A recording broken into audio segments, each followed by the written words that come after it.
Ya, haleluya, puji Tuhan. Mari kita berdoa. Mari kita berdiri ya, kita berdiri. Kita berdoa.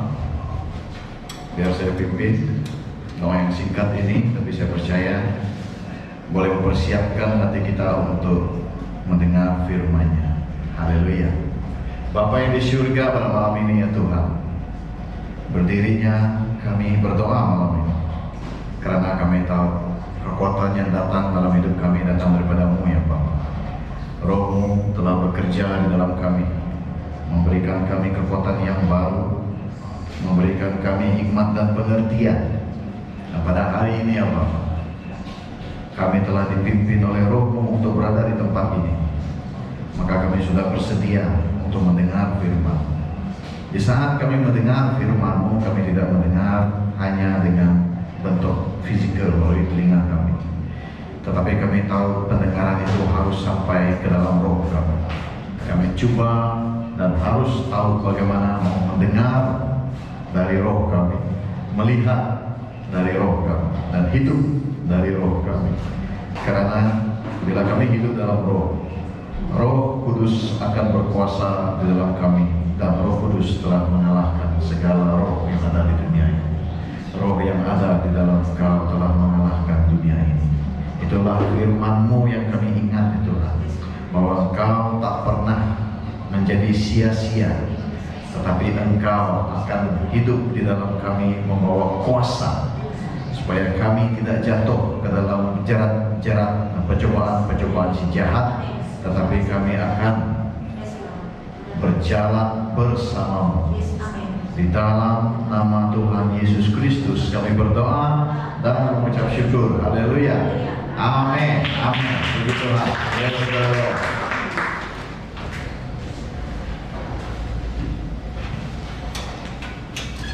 Kalau Anda sudah bersedia, buka Alkitab Anda di Amsal bab yang ke-22. Amsal bab yang ke-22.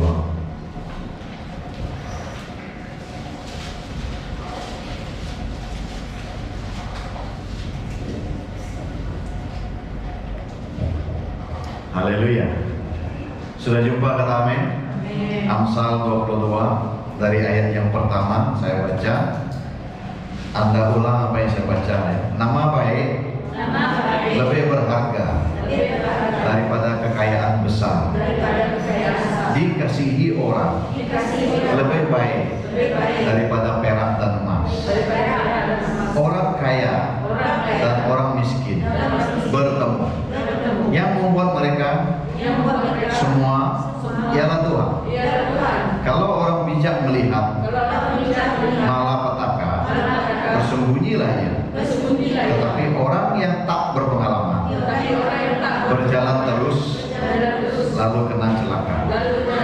Ganjaran kerendahan hati dan takut akan Tuhan adalah kekayaan, kehormatan, dan kehidupan. Kata amin. Ya, jadi di sini ayat 1 hingga 4 adalah rahasia kehidupan. Haleluya, puji Tuhan. Lihat ayat pertama. Nama baik lebih berharga daripada kekayaan besar.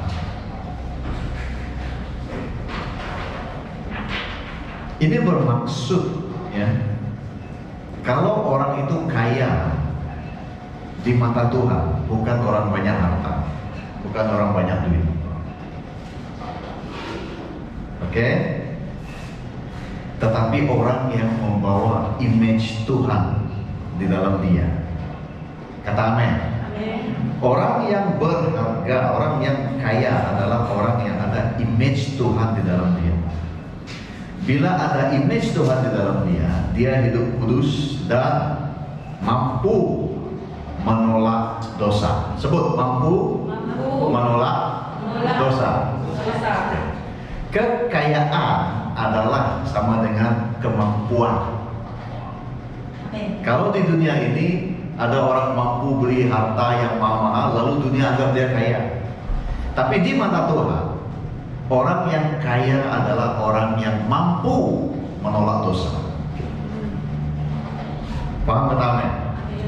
Banyak orang berkata dunia ini tak mampu tolak dosa, akhirnya hidup dalam kemurkaan Tuhan. Dapat paham ini? Apakah Anda semua kaya? Bila kita hidup menolak dosa, menolak kehidupan lama kita mau hidup baru di dalam Tuhan, kita mampu. Kenapa? Karena kita sudah kaya dalam Roh. Haleluya, puji Tuhan. Praise the Lord. Ya, dan orang kaya di dunia ini bolehkah kalau dia beli tanah pekuburan yang mahal, boleh tidak? Bolehkah? Bolehkah dia beli tempat di surga? Tidak. Tapi orang yang seperti kita yang percaya Tuhan, kita kaya karena kita boleh beli rumah di mana? Surga. Haleluya, puji Tuhan. Jadi apa itu kaya? Kaya menurut Alkitab adalah orang yang boleh menolak dosa dunia. Haleluya, puji Tuhan. Ya, dikasihi orang lebih baik daripada perak dan emas. Kita lihat the love of God, kasih Tuhan hadir dalam kehidupan orang yang kudus, orang yang kaya dalam roh. Kata amin. Praise the Lord. Nah, kalau orang itu berharta, tak ada jaminan keluarganya selamat. Tak ada jaminan hidupnya diberkati. Tak ada jaminan hidupnya bahagia. Tak ada. Tapi kalau orang itu kaya di dalam roh, keluarganya hidup dalam kasih Tuhan. Kata amin. Kasih Tuhan dalam keluarga kita, dalam pelayanan kita, dalam gereja kita ini tidak boleh dibeli dengan uang ringgit, tetapi diberikan secara percuma oleh Tuhan kepada orang yang kaya roh. Haleluya, amin. So that's why bila kita hidup dalam roh, kita dapat merasai bahwa kita dapat melepaskan dirimu dari segala kekecewaan. Sebab Jesus already paid the price for you. Yesus telah bayar segalanya di kayu salib itu. Haleluya, amin. So Anda tidak kurang apa-apa. In God you are rich. Kita di BM Glory di gereja ini, kita mampu hidup dalam kasih Tuhan dan menolak dosa. Kenapa? Karena dosa mendatangkan maut. Kalau kita hidup kudus, Tuhan kata, percayalah, orang yang hidup akan diberkati. Paham kata amin? Ya. Jadi kalau kita sekarang kita ikut Tuhan, ada perkara kita tahu salah dan kita rasa tak apalah, buat sedikit. You know the effect is in the future kamu akan tanggung sesuatu. There is no free gift. There is always ada sesuatu yang kamu tanggung. Oke? So pentingnya kita kaya di dalam Tuhan, dan pentingnya kita tahu. Kalau Anda tak tahu, hari ini kita semua tahu dalam Tuhan kita kaya. Amin. Praise the Lord. Ya, dan Tuhan kata kita bukan manusia biasa, kita diangkat menjadi anak. Alkitab kata semua yang ada di dunia ini milik anak. Amin. Biarlah orang sombong dengan kau, tapi besi yang dipakai buat kereta rumah dia semua bapak kau punya. Faham tidak? Ada orang sombong dengan hartanya, tapi dia tidak tahu bapak kita yang bagi dia nyawa. Bagus dia ikut kita supaya dia klaim bapaknya sama. Haleluya, puji Tuhan. So tanda arti orang di dunia ini yang tak kenal Tuhan cuma buat sombong. Alright, kita ada hak untuk hidup kaya di dalam Tuhan. Alright. Ayat yang kedua, orang kaya dan orang miskin bertemu, yang membuat mereka semua ialah Tuhan. Kalau orang bijak melihat malapetaka, bersembunyilah ia. Tetapi orang yang tak berpengalaman berjalan terus lalu kena celaka. Adakah Anda percaya ayat ini bagi hikmat kepadamu? Sebut, saya percaya ayat ini bagi hikmat dalam hidup saya. Amin. Alright. So ada banyak muda-mudi, even banyak orang yang di dunia ini yang mengeluh. Kalau Anda baca research kehidupan orang, banyak interview dibuat, banyak orang komplain kenapa dia dilahirkan dengan keluarga miskin, kenapa ada orang lahir keluarga kaya, kenapa tidak dia yang keluar dari keluarga orang kaya.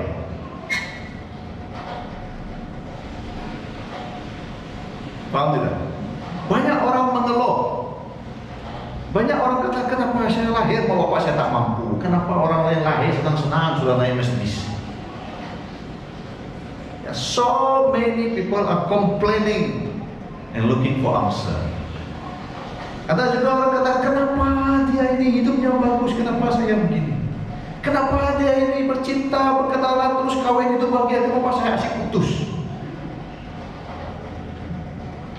Jangan bandingkan dirimu dengan orang lain.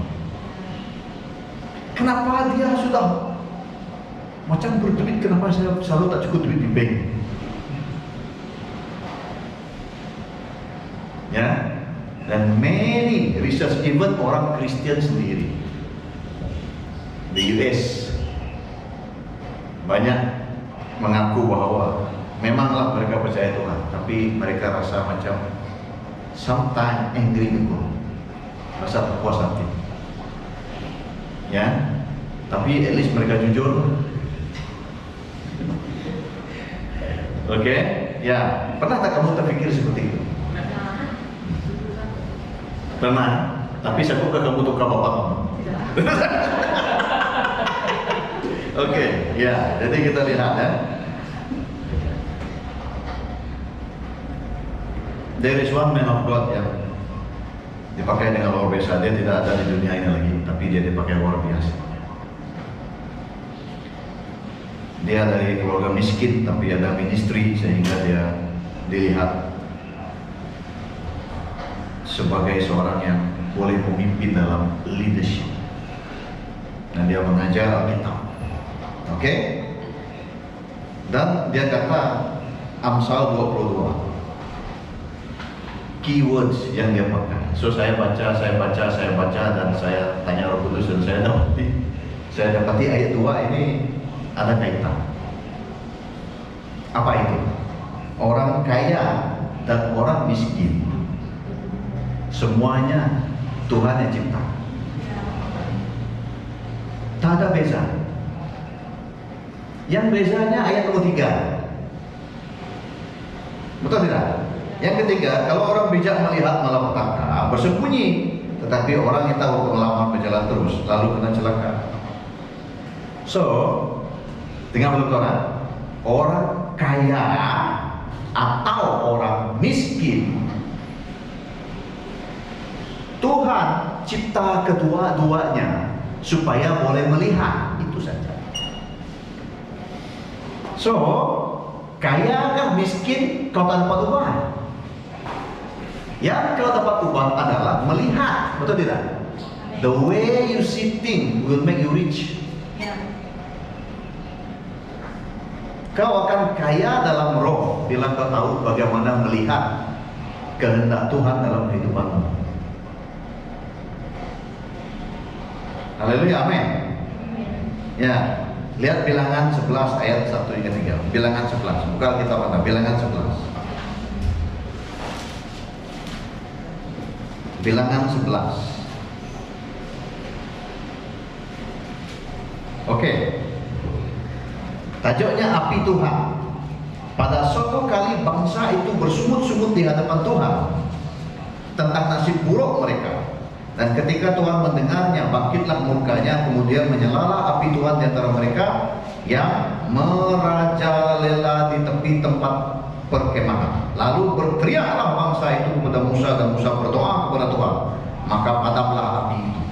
Sebab itu orang menamai tempat itu Tabera, karena telah menyala api Tuhan di antara mereka. Paham kata amin? Praise the Lord. Ya, anything happen to you, kau dalam keluarga kaya kah, kau dalam keluarga miskin kah, Tuhan tak kisah. Tapi kalau kau kata Tuhan buat buruk kepadamu karena buat kau jadi miskin, saya beritahu Anda, api Tuhan boleh datang dalam hidup, and you will maintain poor.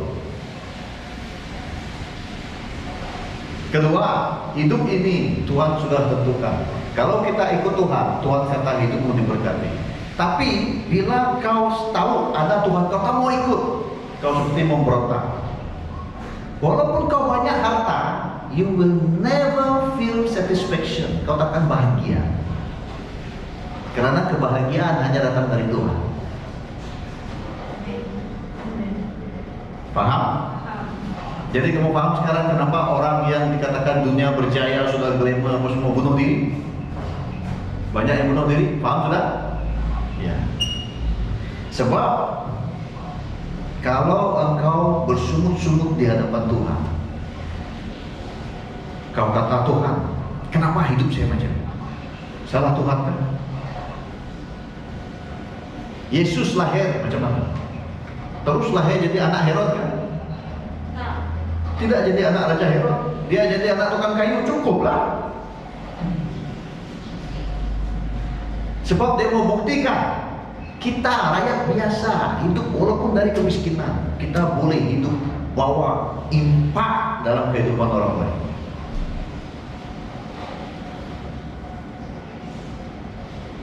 Amen.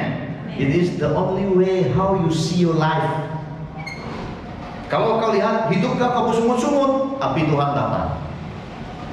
Lihat hidupmu, Yesus ada dalam kau. Kau pasti boleh lalui. Kalau orang dunia boleh berjaya, you can do more. Amen. You are rich. Kata Alkitab, kalau kau bersyukur lagi, wah, tak cukup makan. Tak ada tilam kamu tidur kan malam ini? Kan? Nah, dulu waktu kelas OD, Uncle Bob pernah begitu saya. Kalau ministry ini sudah maju, kami sudah semakin tua, macam mana kami mau rasa hidup macam Raja Daud? Saya beritahu, Raja Daud tak tidur di dalam bangau. Ingat tidak? Ya. Raja Daud sakit punggung kalau dia naik kuda dari Serike ke sini ya. Kita naik Myvi oke lah.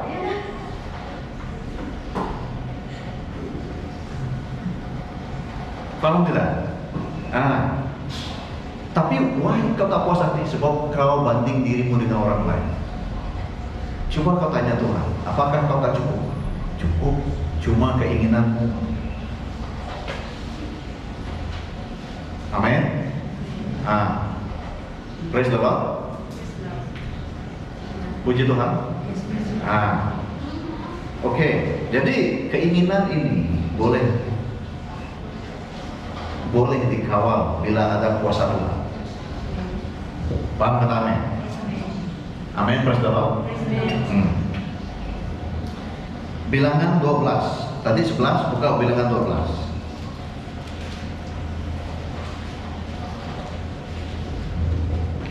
Ayat yang kedua ini. Kata mereka, sungguhkah Tuhan berfirman dengan pantaran Musa saja? Bukankah dengan pantaran kita juga Ia berfirman?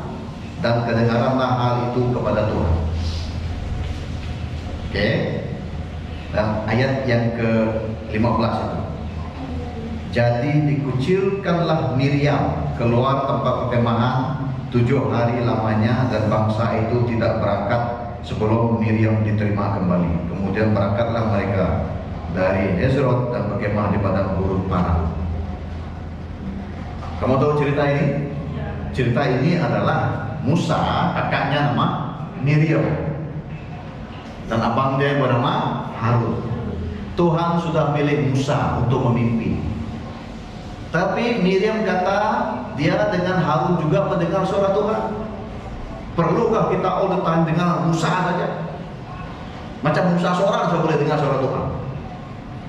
Kita pun boleh dengar suara Tuhan.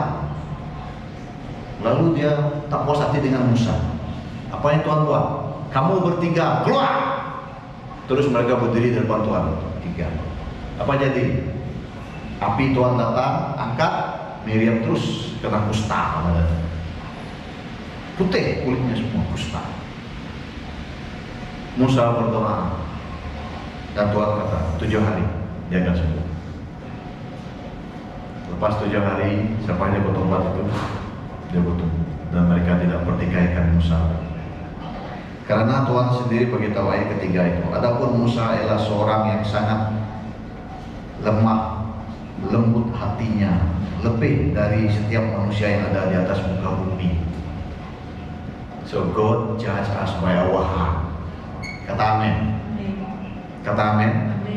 Nah, so sometimes iblis boleh buat kita terfikir bahwa kalau kita tahu kita join ministry hamba Tuhan itu dan kita rasa kita pandai dari hamba Tuhan itu dan kita look down at him, kusta will come. You have to be very careful. So if that thing happen, what to do? Hamba Tuhan itu akan berdoa tuh 7 days. Kalau tahap Musa, so if you tak puas hati dengan hamba Tuhan itu, you don't condemn him dan rasa tak puas hati bertobat, you go cari hamba Tuhan yang lain to lead you, seperti itu, ya. Sebab if you condemn dia, curse will come. So you know what happened? Miriam, Harun dan Musa, Tuhan pakai mereka untuk satu misi, itu tidak? Bawa umat Israel ke tanah perjanjian, betul tidak? Tapi di saat dalam perjalanan itu Musa melihat misi Tuhan, tetapi dalam masa yang sama karena kepentingan pribadi, ego pribadi, Miriam dan Harun melihat bahwa Musa mau lebih-lebih dari mereka. So in this life, penyakit seperti kusta, cancer, whatever boleh datang kepada orang yang tidak melihat dengan cara yang betul. Paham tidak? Kalau ada perkara yang kau rasa mengecewakan kamu hari ini, jangan suka-suka kecewa, jangan lama sangat. Kalau kecewa, tapi jangan lama sangat. Sebab it might be engkau tak lihat apa sebenarnya di mata Tuhan. Biar apa terjadi, lihat apa yang Tuhan lihat. To maintain rich in spirit, to maintain kaya dalam roh. Paham betul? Nampak tidak? Setiap kali kita salah lihat, murka Tuhan datang. Tadi api datang, api itu mau bunuh tuh, nyawa akan diambil. Selepas itu tadi karena salah melihat, kusta datang, maksudnya penyakit datang. Kita lihat lagi satu, Bilangan 16. Nah, saya baca ya. Korah bin Yezar bin Kehat bin Lewi beserta Datan dan Abiram anak-anak Eliab dan On bin Pelet, ketiganya orang Ruben, mengajak orang-orang untuk memberontak melawan Musa beserta 250 orang Israel, pemimpin-pemimpin umat itu, yaitu orang-orang yang dipilih oleh rapat, semuanya orang-orang yang kenamaan. Mereka berkumpul mengerumuni Musa dan Harun serta berkata kepada keduanya, sekarang cukuplah itu, segenap umat itu adalah orang-orang kudus dan Tuhan ada di tengah-tengah mereka. Mengapakah kamu meninggi-tinggikan diri di atas jemaat Tuhan? See? Okay. It's just like kita satu ministry, tapi you feel that kasih Tuhan semua sama dan Tuhan pakai engkau juga luar biasa. Nah, kalau kumpul orang to condemn the man of God ataupun the woman of God yang Tuhan pakai untuk ministry itu, kamu kumpul geng kamu supaya sokong kamu untuk menyalahkan orang itu. You know what happened ceritanya? Semua mereka, orang datang Abiram, panggil ahli keluarga mereka dengan harta-harta mereka, baris di hadapan Tuhan. Musa berdoa, apa jadi? Tanah terbuka. Semua mereka masuk dunia orang mati, terus masuk neraka terus. Tutup tanah itu balik. Kalau kamu baca habis. So you know what? Be careful with what you see. Sebab itu akan buat engkau jadi miskin dalam roh. Jangan pertahankan dirimu, jangan pertahankan egomu. Percaya saya Tuhan. Kata amin. Haleluya, puji Tuhan. Jadi Tuhan kata, orang miskinkah, orang kayakah, Dia yang cipta. Dan semua yang dicipta itu ada kebolehan melihat. Jadi kaya atau miskin itu efek daripada apa yang kau lihat. Kata amin. Jadi kita ini orang yang mengenal, kita harus pandai melihat dengan cara Tuhan. That's why kita perlu pengetahuan Alkitab.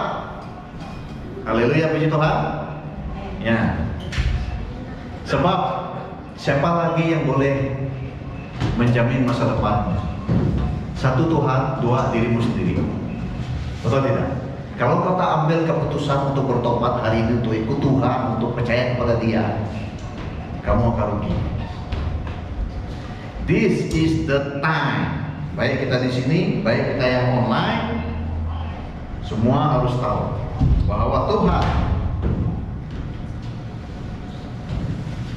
memberikan kita keupayaan untuk melihat. Dan bila kita pertajamkan pengetahuan kita dalam firman Tuhan, kita mendalami isi Tuhan, kita boleh melihat apa yang Tuhan lihat. Maka kita boleh lakukan misi Tuhan. Kata amin. Puji Tuhan. Praise the Lord. Haleluya.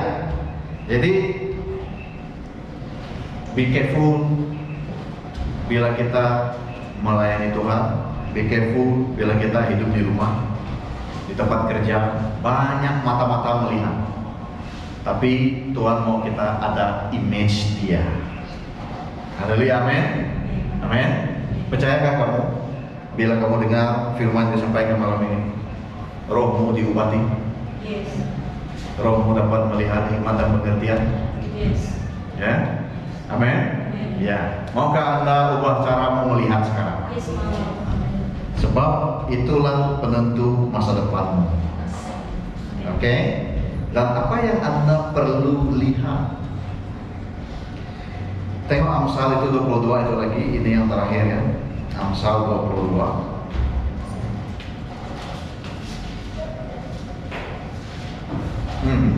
Kita lihat ya. Kalau orang bijak melihat malapetaka, bersembunyilah ia. Tetapi orang tak berpengalaman berjalan terus lalu kena celaka. So maksudnya apa tadi? Orang yang bijak melihat malapetaka, bersembunyi. Orang yang kurang berpengalaman tadi pun melihat apa? Apa yang dia lihat? Malapetaka juga kan? The same thing. Dua-dua lihat malapetaka. Cuma bagaimana mereka melihat malapetaka itu membuatkan mereka mengambil tindakan sesuai dengan apa yang mereka lihat. Oke? Jadi apa itu malapetaka? Let's say kita lihat kejadian gempa bumi, contoh kan. Adakah gempa bumi berlaku 24 jam selama setahun? Kejadian tanah runtuh sampai setahun kan? Kalau dia sudah runtuh, apalagi mau runtuh kan? Banjir, kita lihat banjir di Jepun, banjir di tempat sampai 1 tahun kan? Maksudnya ada masanya. Paham tidak? Malapetaka ini bermaksud satu, masa. Ingat, masa. Dan yang kedua, perubahan.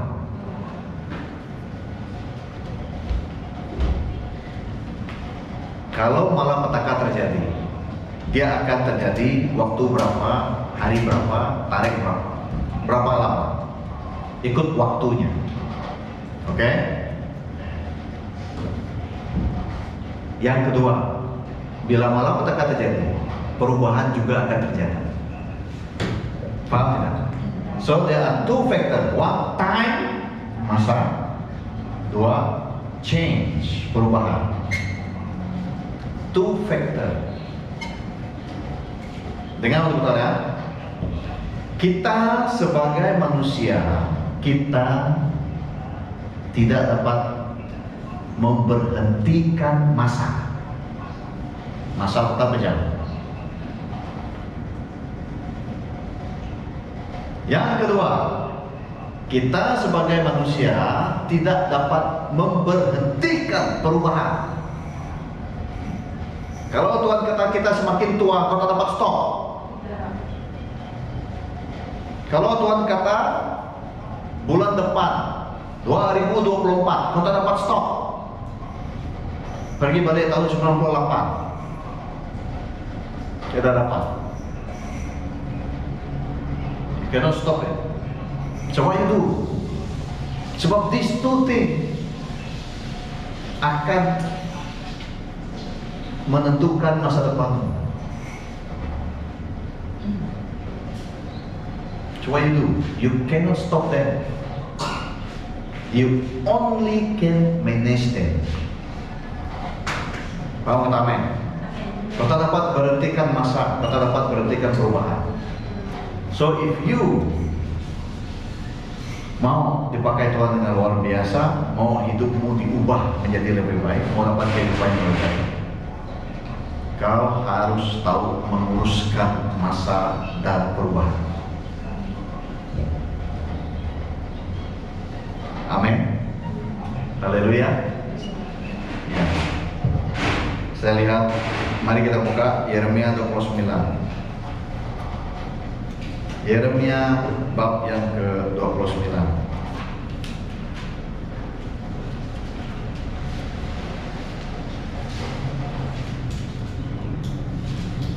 Oke.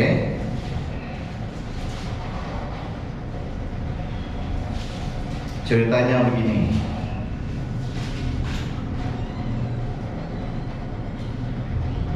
Yeremia hendak mengirim surat. Umat Israel sudah ditawan oleh kerajaan Babilonia, Babel. Raja Nebukadnezar itu sudah serang. Lalu pada waktu itu di Yerusalem itu Raja Zedekia ditangkap dengan saudara-saudaranya, dibunuh di depan matanya.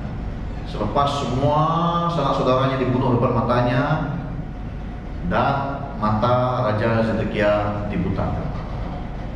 Dan itu adalah hukuman karena dia tidak mendengar nasihat Nabi Yeremia.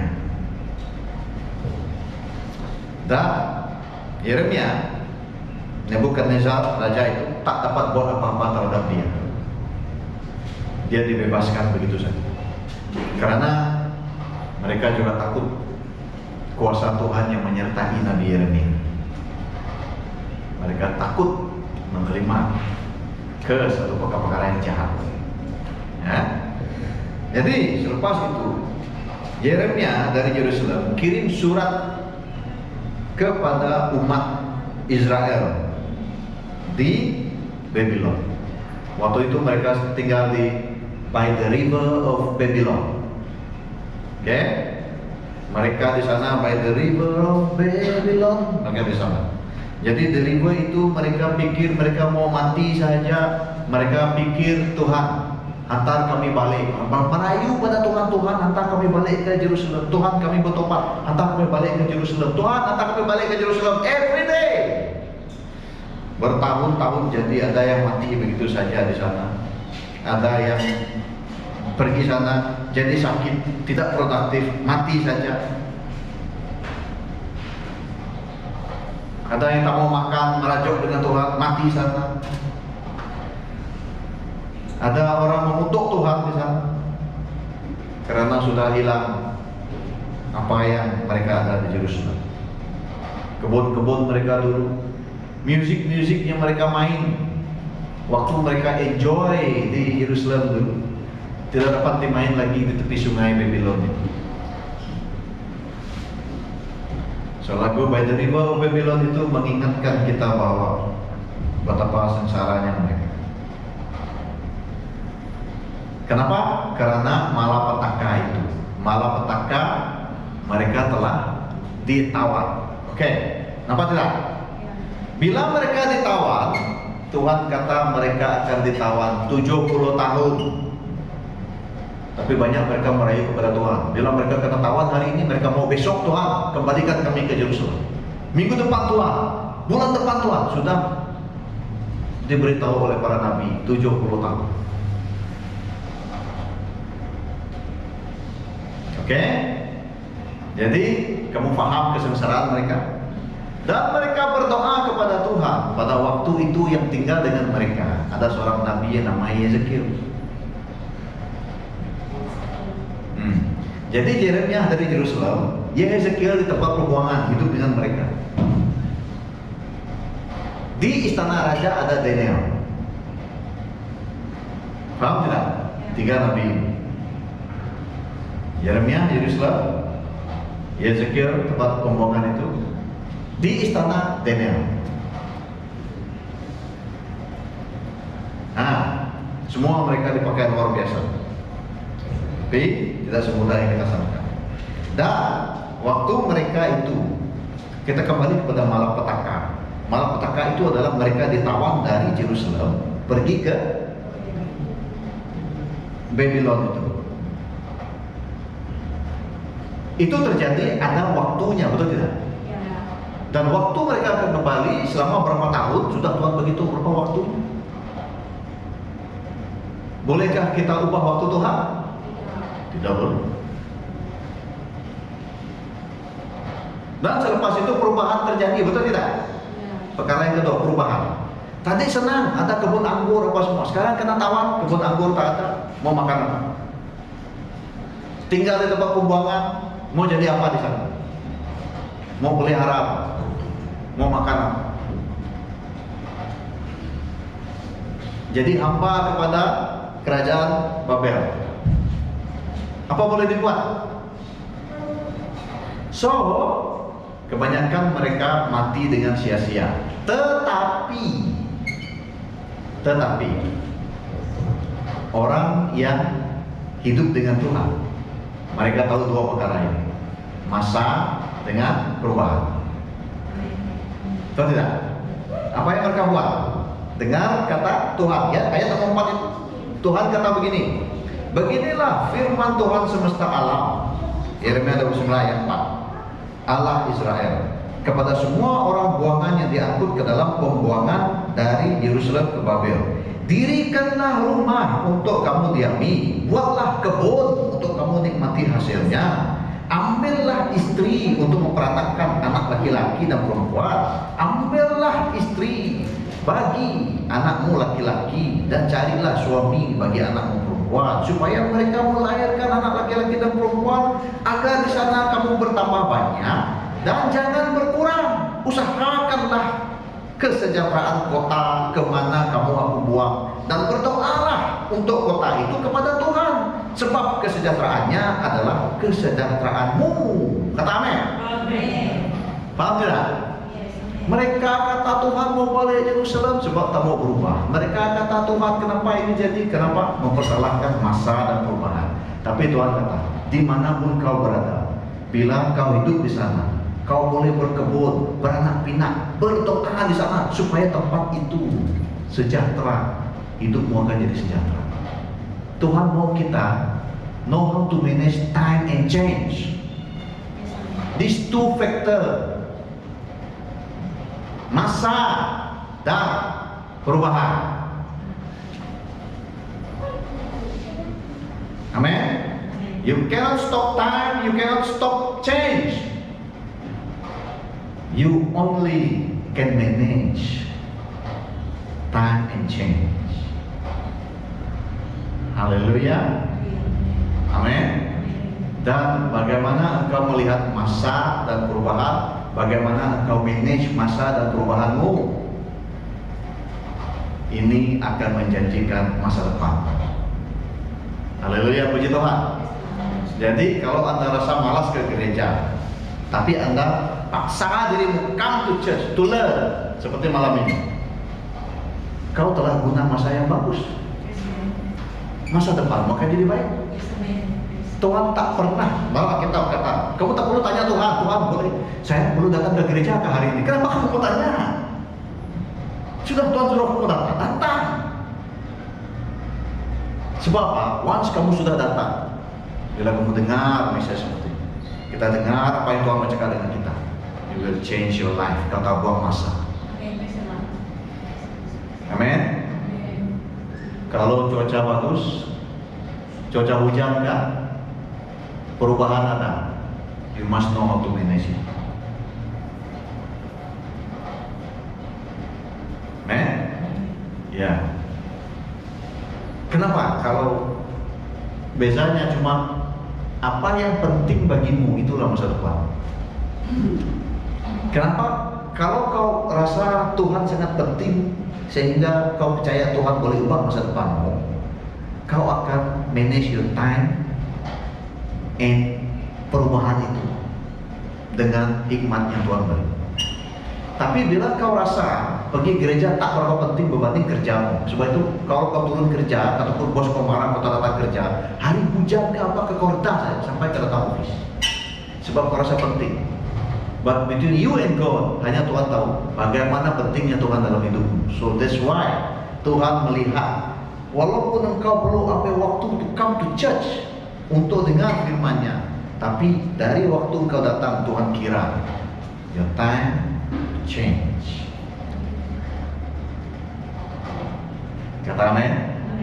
Praise the Lord. Waktu itu api Tuhan yang membunuh jauh darimu, kusta jauh darimu. Sebab apa? Kamu tahu sebab apa? I tell you, saya baca biodata Billy Graham. Pernah dengar Billy Graham? Dia hidup 99 tahun 3 bulan. Jadi dia hidup 100 tahun. Sebab apa? 9 bulan di perut maknya. So dia di dunia umurnya 100 tahun. Tapi satu message yang dia sampaikan adalah satu. Nah, orang heran, dia antara minister yang banyak ngomong. Tapi bila dia berkhotbah, dia khotbah tentang kekudusan yang memang bagi orang bertobat saja terjadi. Kenapa? Karena dia ada satu prinsip. Prinsipnya adalah kalau ada dosa di hatimu, dosa itu adalah penyakit yang ada di hati. Sin is a disease in your heart. Pernah dengar itu? Dia kata sin is a disease in your heart. So disease come to you because you choose sin. Jadi oleh itu cari Tuhan sekarang. Kita kaya dalam Dia. Kata amin. Amin. Amin. Bila kita ada Tuhan, kita tak perlu pikir hospital swasta, hospital China, US, Singapura, Malaysia, tak perlu pikir. Sebab apa? Kita sudah kaya dalam Tuhan. Amin. Malah kita sudah beli tempat di sana. Kalau betul perlu tinggal dunia ini, ada di sana. Paham amin? Dan Tuhan ada satu hal lagi. Kalau Anda taat dengan Dia, anakmu jadi mendapat berkat. Lihat Daud, taat dengan Tuhan. Adakah Tuhan tengok Solomon? Dia banyak istrinya. Tuhan sepatutnya hukum dia, betul tidak? Adakah Tuhan hukum Solomon? Solomon jadi raja kaya raya penuh dengan hikmat. Kenapa? Karena bapaknya.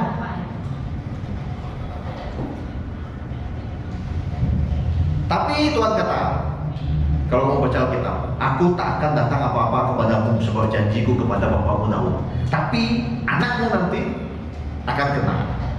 Lalu bila anaknya ambil kerajaan, Israel pecah dua. Solomon punya tinggal kecil saja. Paham tidak? Oke?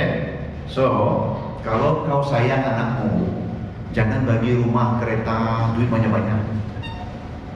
Kalau kau sayang anakmu, cari Tuhan. Bapak yang tak mau berdoa, tak sayang anak. Ibu yang tak mau berdoa, kamu tak sayang anak. Paham tidak?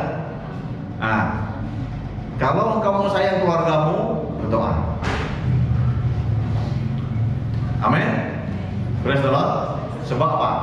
Dosa Bapak, kalau kamu baca Ten Commandments, sampai keturunan berapa? Ketiga dan keempat. Can you imagine? Cucunya lagi akan kena curse itu. Melainkan bila cucu itu kenal Tuhan, bertobat cari Tuhan, dan dia lari dari perkara itu. Curse itu putus bila kita kenal Tuhan. Kata amin. Jadi itulah message Tuhan pada hari ini. Sehingga akhirnya Amsal 22 itu, ya, Amsal 22 itu, oke. Lihat kembali Amsal 22 itu.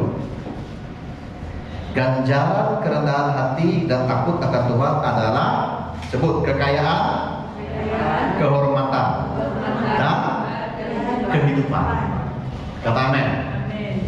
Apa yang orang cari di dunia ini semua ada di sini. Kehidupan yang baik hanya ada dalam Tuhan. Amin, haleluya. Puji Tuhan, praise the Lord. Apakah Anda diberkati? Kata amin. Saya percaya Anda diberkati. Anda mau lebih lagi bertumbuh dalam firman Tuhan. Tapi Tuhan kata kita juga ada tanggung jawab bawa lebih ramai jiwa kepada Tuhan. Amin. Haleluya, puji Tuhan. Mari kita berdoa dan kita akan memberi, ya. Bapa yang di surga, kami mengucap syukur ya Tuhan, karena Engkau sentiasa membuka laluan untuk kami hidup diberkati dengan memberi itu. Kami sangat bersuka cita hari ini, kami ingin memberi, dan juga kami bersuka cita karena hikmat dan pengertian yang Engkau berikan dalam hidup kami, mengingatkan kami untuk hidup di dalam Engkau, karena hanya dalam Engkau kami diubah. Bapa yang di surga, pada hari ini juga ya Tuhan, kami mengucap syukur karena kami bukan manusia yang sebentar tadi. Selepas kami mendengar firman-Mu, kami sudah jadi manusia yang baru, yang di-upgrade to another level. Kami bersedia melihat perkara-perkara di hadapan kami menjadi semakin dipermudahkan karena kuasa-Mu semakin bernaung ke atas kami. Terpujilah nama-Mu ya Bapa. Di dalam nama Tuhan Yesus Kristus kami berdoa. Amin. Amin. Puji Tuhan.